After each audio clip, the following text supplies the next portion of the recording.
제가 이제 직접 느끼는 거는 5월 달보다 6월 달이 조금 매매 건수가 작다. 서초는 이제 5월 달에 빌딩 거래가 11건이에요. 근데 6월 달에 단 한 건입니다. 그러니까 이럴 정도로 확 줄었죠. 근데 이게 어떤 원인이냐 하면 아까도 살짝 말씀드렸는데, 안녕하세요 구독자 여러분, 빌딩 소영의 안소영입니다. 요즘 부동산 뉴스를 보면 어떠세요? 누구는 상승한다고 하고 누구는 끝없는 추락을 할 거라고 하고 많이 혼란스러우시죠? 그래서 오늘은 저희가 한국 부동산 시장에 대한 뉴스와 상반기 부동산이 어땠는지 살펴보고 6월달 건물 매매 현황을 살펴보는 시간을 가지려고 합니다. 같이 공부해 보실까요? 먼저 부동산 시장에서 최근 어떤 일이 일어나고 있는지 보도록 하겠습니다. 박상우 국토교통부 장관이 종합부동산세를 폐지한다고 밝혔습니다.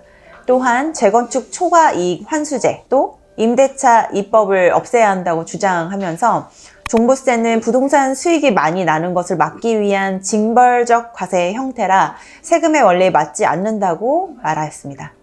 그에 따라 몇 달간 아파트 거래량도 반등하고 강남을 중심으로 빌딩들의 지가도 상승했는데요. 부동산 사이클의 회복기를 맞이하는 걸까요? 종부세 폐지론에 힘입어 5월 서울 아파트 거래 건수가 5,000건 안팎을 기록하면서 3개월째 상승세를 타고 있습니다. 서울 일부 지역에서는 신고가 거래가 동반되는 반면에 외곽 지역에서는 급매물 중심 거래만 이루어지는 등 서울 안에서도 지역별 시장 양극화가 심화되고 있습니다. 미래 신도시 핵심 교통망으로 꼽히는 위례신사선 사업이 계속 지연되고 있습니다. GS건설이 사업을 포기하고 새 사업자 등장이 불투명하여 기약이 없어지고 있는데요. 재정 투자 사업 전환 시 일정이 3년이나 더 늘어난다고 합니다. 사업 본격화까지 수년이 더 걸릴 것이라는 관측에 무게가 실리면서 교통 호재선 반영한 집값은 추가 상승 동력을 잃고 집값 회복에 대한 기대감도 사그라들고 있습니다. 끝을 알 수 없는 고금리에 부동산 경매가 쏟아지는 후폭풍이 불고 있습니다. 올 4월까지 4만 건 신청한 기록은 2014년 이후 11년 만에 최대치인데요. 언제까지 고금리가 지속되는 걸까요? 유럽 중앙은행 ECB가 먼저 금리 인하의 시작을 알렸습니다. 4.5%에서 4.25%로 0.25bp 금리 인하를 하면서 2년 만에 방향 전환을 이루었는데요. ECB는 인플레이션 전망이 개선될 것으로 보고 있다고 하였는데, 미국 연방준비제도에서는 금리 동결을 하여 인플레이션 상황을 지켜보겠다고 하였습니다. 이 뉴스들을 종합을 해보면 세금에 대한 이슈가 가장 많죠. 보유세인 종부세, 폐지론, 우리 상속세, 주요 OECD 국가들의 상속세들 중에서도 굉장히 높은 측에 해당이 되기 때문에 상속세율을 낮추기 위해서 진행 중이에요. 그러나 이 세금이라는 게 한번 정해진 이후에 바뀐 거나 폐지가 된다는 거는 단시간에 되는 일이 아니죠. 이것 또한 법이기 때문에 국회를 거쳐야 하는 거고, 국회를 거치고 법이 완전히 수정이 돼서 언제부터 이제 바뀌고 적용되는 시간이 단기간에 이뤄질 수는 없어요. 그래서 올해 안에 바뀌기라는 거는 굉장히 어려운 일인 것 같고, 시간을 두고 조금 지켜봐야 될 것 같습니다. 된다고 해도 올해는 힘들 것 같고, 당분간 조금 질질 끌다가 한참 뒤에 시간이 흘러서 되지 않을까, 이런 생각이 듭니다. 종부세가 폐지될 거라고 기대를 하셔서 지금 아파트 시장이 갑자기 최고가를 찍기도 하고 급매로 나와 있던 물건들이 싹 팔리기도 하고 이렇기는 한데, 아직은 법이 완벽하게 제정이 된 거는 아니기 때문에 조금 지켜봐 주셨으면 좋겠어요. 근데 종부세가 폐지가 되지 않더라도 아파트 가격이 다시 상향한다는 거는 저는 가능하리라고 생각이 들어요. 특히 서울권에 있는 아파트. 왜냐하면 지금 똘똘한 한 채가 유행이잖아요. 이게 유행이 되기 시작한 이유는 이것도 세금 때문이거든요. 그러니까 종부세라든지 보유세 같은 거를 자꾸 높여가지고 정부에서 이 국민들이 똘똘한 한 채 주택을 가질 수 있게 만들어 놓은 거예요, 시스템을. 그렇기 때문에 똘똘한 한 채를 그럼 가지려면 이 사람들은 어떡하겠어요? 그 똘똘한 한 채를 정말 가장 좋은 지역에, 가장 좋은 아파트, 가장 좋은 투자처를 찾아서 사람들이 찾게 되고 투자를 하게 되는 거거든요. 그럼 자연스럽게 지방권에서 수도권으로 몰릴 수밖에 없는 거고, 수도권 중에서도 가장 많이 몰리는 강남이나 요 지역 쪽에 주택을 투자할 수밖에 없는 거예요. 근데 이 원리가 저희 건물하고 똑같습니다. 지금 이런 현상을 이미 아시고 많은 분들이 서울권, 수도권으로 투자를 하시는데, 세금이 종부세가 완화가 되고 아니면 폐지가 되고 어떤 그런 세제 혜택이 있더라도 이렇게 서울권으로 몰린 이상 다른 지방권으로 다시 내려가거나 이런 변화는 있지는 않을 것 같아요. 앞으로도 계속 서울권, 수도권으로 투자는, 건물이나 주택 투자는 몰릴 것 같습니다.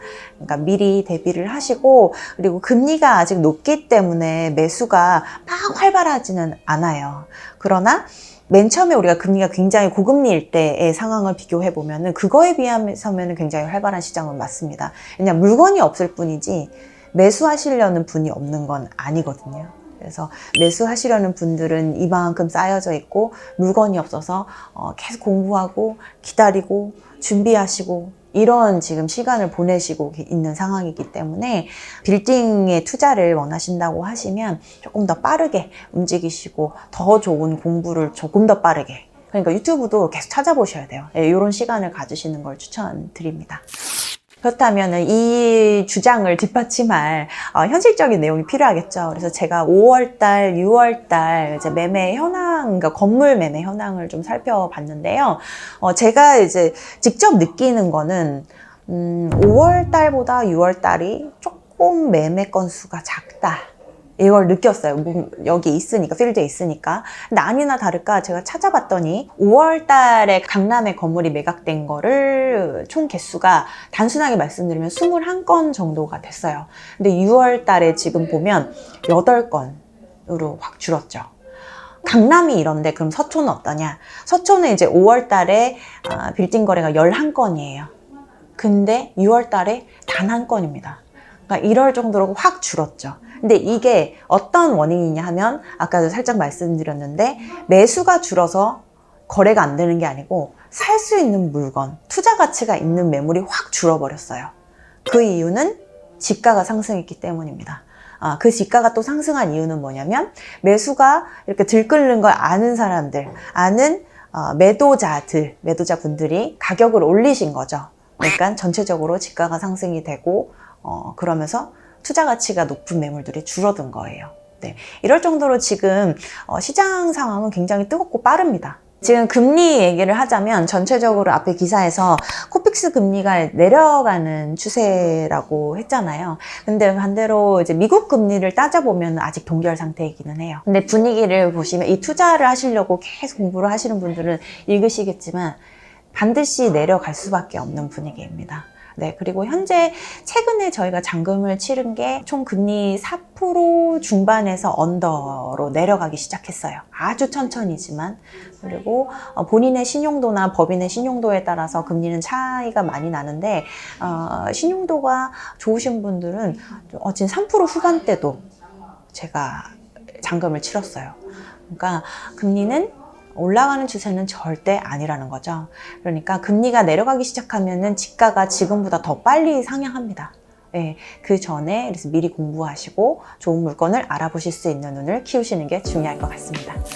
오늘은 부동산 뉴스들과 앞으로의 전망에 대해 얘기하고 월별 건물 매매 현황에 대해서 얘기해 보았는데요. 도움이 되셨다면 좋아요와 구독 한 번씩 부탁드리고, 댓글은 사랑입니다. 감사합니다.